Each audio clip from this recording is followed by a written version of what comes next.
Hiya folks, welcome back to the show and our self-build extension project. The general kind of lay of the land at the minute is that it's cold. How builders manage to do anything in this weather is absolutely beyond me. And my poor workshop looks like it's been shook upside down. It's an absolute state in here. But I think with this being a bit of a kind of temporary workshop, and plus things have been so busy on the build and whatnot, I think it just gets to a state where stuff just gets kind of chucked in. As you'll be well aware if you're a long time follower of the channel, I hate working like this. I'm obsessed with keeping things kind of neat and tidy, but it's just an absolute tip in here. Let me show you where we are, give you a bit of a kind of summary of what the whole project is looking like and what we actually need to get done to get the whole thing finished. So as you saw last time, we've got the roof on and all that sort of thing, but one of the major problems that we had is that the blockwork was majorly wet from Storm Arwen, and as you can see, it is drying out nicely. And one of the things that's really helped with that, we've got it kind of semi-weatherproofed, but this isn't going to stand up to any storms or anything. But one of the things that I did end up investing in was a little paraffin heater, or a diesel heater. It's a kerosene heater, but we are just running it off diesel. It's quite noisy, so hopefully you can hear me. Just switch it off so that you can actually hear what I'm saying. But what we've been doing in here is just getting the place dried out. This wall wasn't too bad. I mean, it's still a little bit damp towards the bottom there, but that's below the DPC anyway, so I'm not particularly bothered.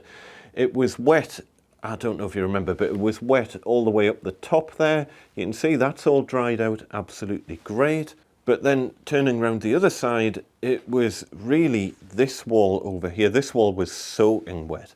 And you can see how much this has dried out. It's dried out really, really well, which I'm very, very pleased with.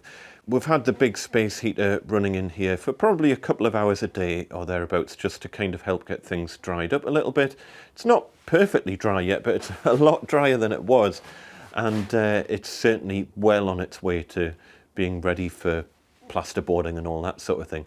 The main thing I was a little bit worried about was whether or not it would be dry enough for when we are starting on the plasterboard, getting all the dot and dab done, because you can't dot and dab on soaking wet walls. I mean, the whole wall was kind of like that before, but it's nearly all dried out, which is great news. What we've also done in here, I've got some 100mm PIR boards just blocking up where the bifold windows are going to be going, and also over on this side where the kitchen window is going to be going. So we've still got, I haven't done the soffits yet or anything. That is on the list to try and get that done. But other than that, this room's relatively weather tight. We do just have like a tarpaulin over the front there, but you can see all we do is we pull a couple of the insulation sheets over here on a night time. This is just so that we can get in and out basically, but we'll pull a couple of insulation sheets. It's not airtight by any stretch of the imagination, but it does keep a little bit of warmth in here. And when we've got the fire on in the living room, we open up the windows on the bay window and we'll let a bit of the heat out of there into this part of the house. But until we've got the soffits on and we'll get the thing a little bit more airtight, it's never going to get particularly warm in here. But yeah, so the concrete is ordered. The concrete's coming next week, and hopefully by the end of the video you'll see the concrete all in. This tarpaulin here, I've just got it drying out at the minute because this huge pile of insulation over here, we're going to have to move outside and we're going to have to cover it up temporarily just to protect it from the elements while we do the concreting in here. All of this insulation is for under the floors and for between the rafters in the ceiling and all sorts of stuff like that. So we're going to need it very soon, but we will need this room to be completely empty at the time that we do the concreting, obviously. So that's what that tarpaulin's for. It's just drying out, ready to cover up the insulation once we're starting all the concrete stuff. Not a lot else to show you in here at the minute. We'll pop the heating back on and we'll head off into the rest of the house and show you what's been going on elsewhere.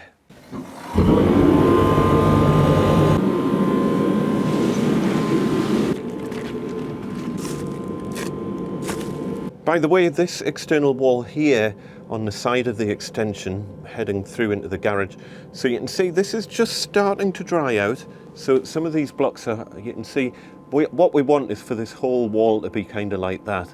Not until we're rendering it, so you can see there's a little bit of effervescence coming out. That's not really a huge problem, but what we do want is this wall to be totally dry at the point that it gets rendered, but that's not going to be for a little while yet. It's far too cold for rendering at the minute. So, heading through into the garage, and what we have got is most of the ceiling is boarded, apart from, if you remember, we'd left kind of the letterbox area here for getting materials up into the bedroom. So we're nearly at the point where we can get the last lot of plasterboard ordered, get that all shifted up into the bedroom, and then we can put that final board on. So those plasterboards there, one of them is for the ceiling and one of them is for boarding out the understairs cupboard. Still need to put insulation under the stairs and all that sort of thing. But once we've done that, we'll not have any access into the bedroom from this area anymore. So it's kind of a bit of a chicken and egg thing. We could really do with getting this plasterboard up so that we can get the ceiling skimmed. Anyway, because we've got the concrete ordered, and while we're doing the concreting in the kitchen, we're also going to concrete around the edges here, because this all needs backfilled with concrete all the way around here. All needs tidied up around here. It'll go all the way up to the brickwork, all the way around to that corner.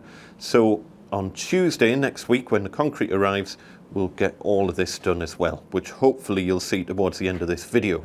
Once we've got the plasterboard, the remaining plasterboard, there's like 30 sheets of plasterboard need to go up into the bedroom to do everything that we need to do up there.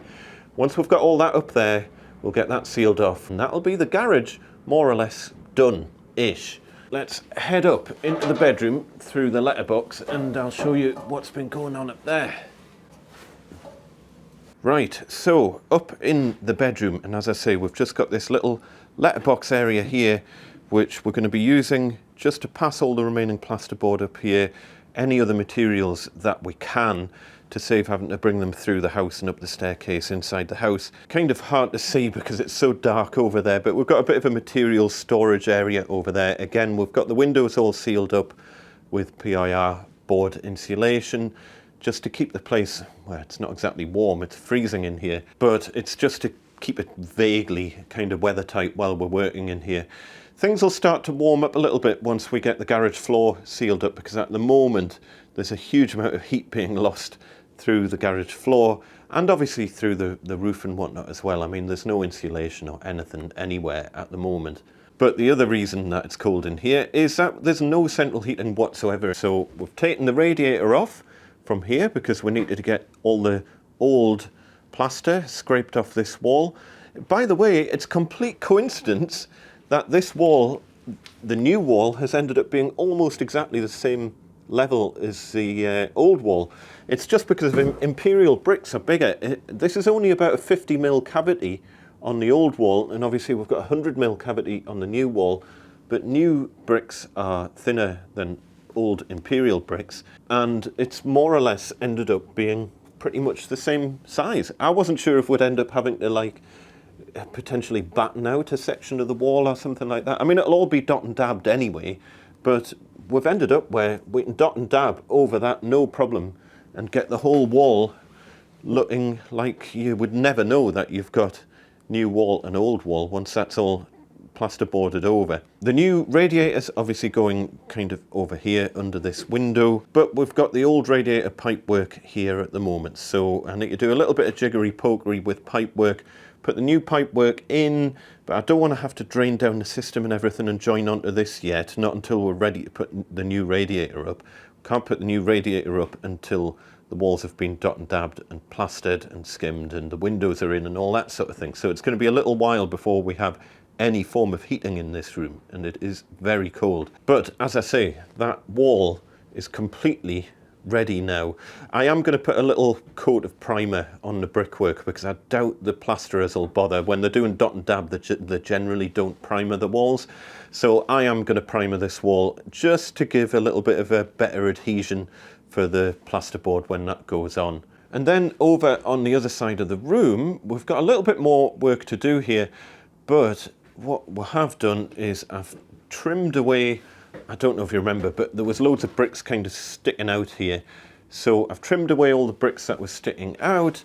We've got these wooden bits glued in here. We just need to let that glue go off, and then I'm going to attach some plasterboard down that strip. In an ideal world, we would have stripped the plaster off this entire wall here and done dot and dab onto this wall as well. But because the doorway is so close to the wall, we can't dot and dab this wall. It would come out too far and it would end up potentially snagging on the door. So it's not an option to dot and dab this wall. The plaster generally, it's solid, it's not coming off anywhere. So there was the odd little bit that was loose up here. We've taken all the loose stuff off. Again, I'll primer all of this, ready for the plasterer coming in, and then the plasterer can just do bonding on that section, bonding down this entire side bit here, and then more or less the rest of the room will be dot and dabbed. It's just this kind of side area here is going to be a little bit tricky. So again, another little job that I need to get done is to make a little framework at the top there. We'll put like a little section of plasterboard at the top there, just so that it's all ready for the plasterer to just skim straight over. What we've also done in the bedroom as well is we've taken the bedroom ceiling down. So I don't know if you remember, it was lath and plaster all over on that side. The lath and plaster is all down. The only little bit that we've left is this little bit here, so the plasterer is going to have to deal with that.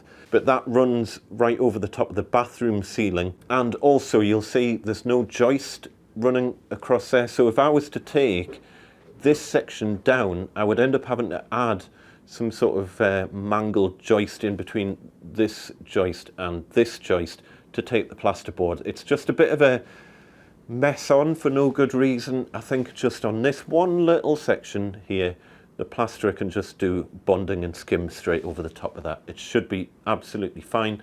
The rest of it just fully reboarded as a normal ceiling. We'll be having fire retardant or fireproof plasterboard or fireboard over the sections that have the steel work. Obviously everything will be insulated into the rafters, and then that is kind of ready for the plasterers to come in. So I'm going to do all of the plasterboarding that involves attaching it on the woodwork, but the plasterer will be doing anything that involves plasterboard, like dot and dab basically, because I can't dot and dab. Before we get the new ceiling up, I do want to get the support, the timber bracing that sits on the steelwork and supports the hip roof, which I still think is a little bit overkill, but it's in the plans, we've got to put it in. But I want to get all that in because, again, once this is all plastered and we've got the new ceiling up, it's going to be awkward getting materials up into the loft area. At the minute, it's really easy to get materials up there and to just pop up and down here on a ladder. So I'm going to try and get all of that done before we plasterboard the ceiling. But at the moment, top priority is for the concrete coming next week, getting everything prepared for the concrete.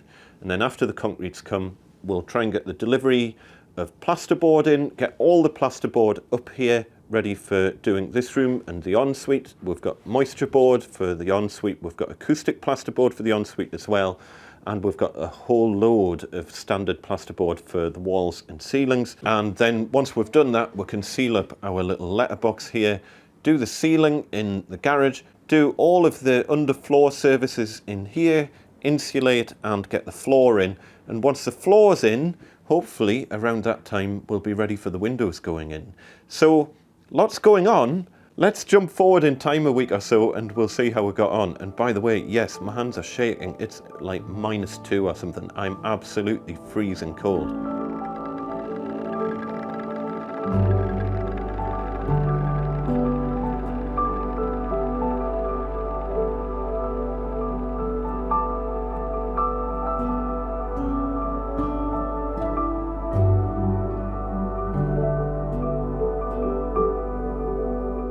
So we'll put this one over here. And then it'll be behind everything. And then behind. all of the, that's fine because that's for the ceiling. Okay. So we basically want everything for the ceiling ahead of everything for the walls. So that's better to be at the back of them all then? No, because then we're going to put everything here and then move all of those over here. Ooh, I would have just left them. Why would you move them twice? Alright. No, these are Okay. Right, ready? don't fall down a hole. Don't close it up for you.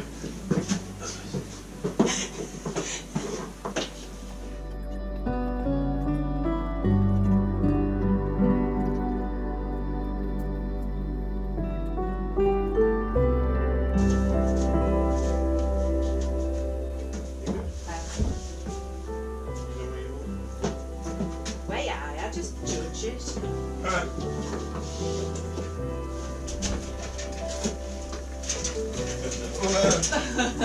Yeah, that won't work. I've got it if you want to just have a look around and think where we're going to put everything. I'll leave it in 6.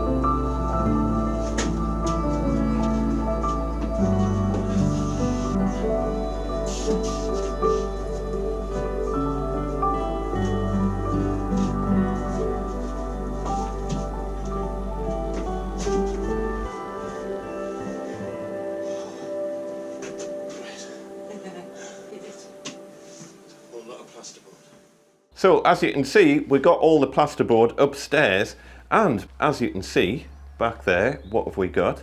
We have got the boiler flue in. Boiler flue comes out of there, goes up, along, and it has a fall on it, because the way that this works is that any condensation that builds up inside the flue pipe, it can run back down into the boiler and then out of the condensate pipe and into the drain at the bottom, along with any other condensation, because it's a condensing boiler. Very expensive flue kit that we had to go for, because it's 125mm flue to allow for the length and the number of bends and all that sort of thing. But that all meets regs, it's all signed off, gas safe, all that sort of thing.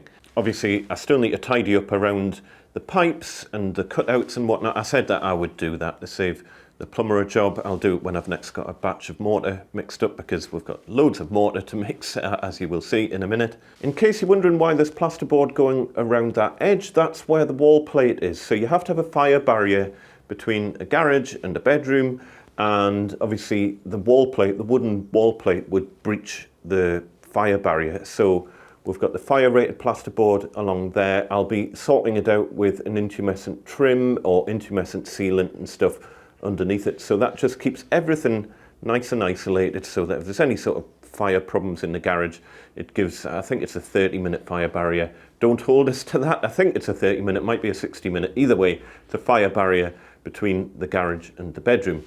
And then likewise, same issue in the cupboard here. You have to make sure that anywhere in the garage area that you've got that fire barrier. Unfortunately, it's very dark in here and I haven't got any lights, so I'll maybe show you this at a later date or something. But fireboard, this is all boarded out, insulated underneath and boarded out, and we've got the fireboard all skimmed. Any little gaps around the edges, the foam, it's all fire rated foam. Just, I mean, it's an old property, you're not going to be able to get away without using any foam at all, but if there were any gaps, it's all fire rated foam around the edges there, and all of that will be tidied up, intumescent trims put round and everything, just to make sure that everything on that side of things meets regs. And lots of other stuff's been happening. Let's head out here. How's our wall doing? It's not much drier, to be honest. Well, I've had a fair bit of rain. It will dry out. I'm not too bothered about that. It's too cold really for that to dry out. But check it out. Let's head in here. We have got our concrete is in, and it is ready for our sleeper walls. So Bricky is lined up to come in. I've got everything literally ready for him, because it'll not take him long to do these sleeper walls. It'll be done in like half a day or something. And it's all ready for him. We can see I've marked it out. I ended up digging down a little bit deeper to make foundations for where the sleeper walls are going. And then obviously we've done the concrete oversight. Over the top of that, we've got the visqueen damp proof underneath the concrete as well. So again, ticks all the boxes needed, but you do need little foundations under the sleeper walls, but you don't need very much, because there's no risk of like frost damage or anything like that, because we are internal. So I'll probably talk a little bit more about the sleeper walls once they're actually in, and I can show you what's going on there. But it's just honeycomb brickwork, following the blue lines. So yeah, we can't do much in here until the sleeper walls are built. So until Alan comes and does that, we can't really do very much. But what I have done is marked out exactly where the joists are going. I don't know if you can see this. Let's see. Focus, please, camera. So that's resting on temporary joists, but that'll be exactly where the joists are going. Over on that side, I've got it sitting through the wall, and the top of the joist is resting on the underside of the floorboard through the wall on that side. And then all I've done over here is screwed it to a couple of bits of wood just to keep it perfectly level. And then that means when Alan comes to do the brickwork, he knows where we need to bring the wall plate up to and stuff like that. Other jobs that we need to get done, and we've got this little bit of a lull before windows go in and before the floor goes in and whatnot, but cavity closers. So if you imagine, you've got your cavity here, you've got your outer leaf of brick, you've got your insulation, the outer leaf is tied to the inner leaf with wall ties, but on the edges around here, it's not really good practice to leave that open, and you should really put cavity closers over. And the cavity closer is simply a piece of plastic with some insulation, just foam insulation or polystyrene on the back with these ones. They come in all sorts of different flavours. I've seen plenty new builds where they haven't bothered putting them in, by the way, but you should really have cavity closers. And as you can see, I've fitted them everywhere. They're all done on this window here, and I've fitted them all around the garage door as well. And this is one of the last windows that need doing. Let me just turn that laser off. So you'll see I've had to kind of cut this a little bit to get round the brickwork at the bottom there. To be honest, you would normally stop it there anyway, but I'm going to try and keep it going as far down as possible. Again, it's just to kind of avoid, what I would like to do down here is to block it completely, and it just prevents like rodents getting in and stuff like that into the cavity, because it's amazing, once a mouse gets into the cavity, it's got free reign of the entire property. You know, this cavity is continuous all the way. You could get from here, a mouse could get in the cavity and could get all the way to the front of the house if it wanted to. So it only needs a tiny, tiny hole somewhere that I might have missed for a mouse to get in, and then it's very, very difficult to get rodents out of the cavity. So anything like this, I'm going to be taking or putting some sort of material to block it all the way down to floor level. There's no sign of rodents, but anyway.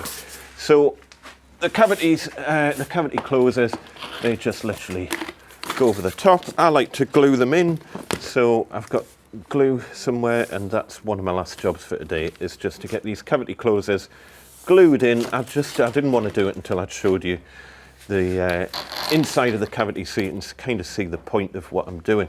What I've also done as well, and again, it's just one of these things while we're waiting on windows and stuff, but it's just little details that are worth doing. So we've got like the leftover DPC that was sticking out of the inner leaf. I've just glued that down there. There will be DPC that'll lap over that, that'll go under the joists that'll be sitting on the sleeper wall kind of here.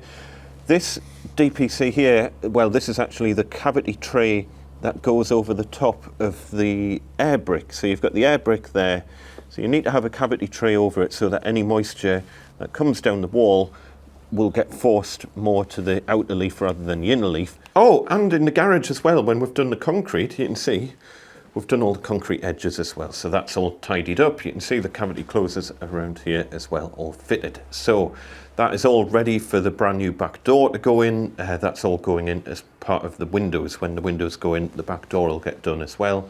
And heading through into the bedroom, let's just show you what's going on in here, because again, things have been motoring. Insulation, or a start of the insulation, is down between the joists. I haven't done all of it because the building inspector's been over, and I wanted to leave it so that you could see the joist hangers and noggins and the wall plate down here, but you can get a really good idea of how this all works now. So now that the building inspector's seen all this and he's happy, well, I'll talk about that in a minute, we can start with all the first fix, electrics and plumbing and whatnot, get the remaining insulation put in, get the floor down, and then this room is ready for plastering, which is pretty exciting. And this is what I was talking about earlier.